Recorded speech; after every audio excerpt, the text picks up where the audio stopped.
Prista jebe. Kelja, to ide u glas, Kelja! Ako pogledeš.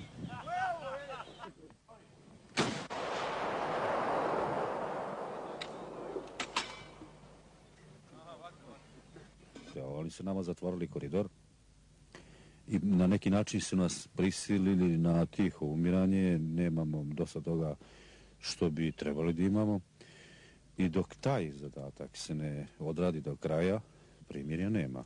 Nema to oko nas može uvjeriti da budemo gladni a da ne probijemo put vis-a-vis nekoga primorja.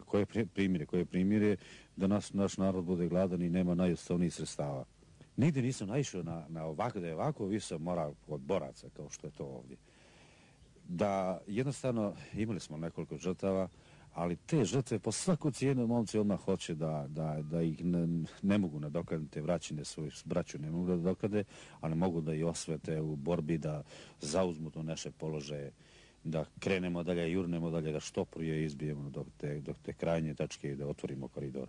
I jedan i drugi. I prema Tuzli nek se zna i preko Modriče otvorit ćemo sve, pretrećemo preko Save i ovo će biti Srpska Republika Krajina povezana sa majkom Srbijom, od sada kako se zove Savezna Republika Jugoslavijom. Mi trebamo tamo do one rijeke.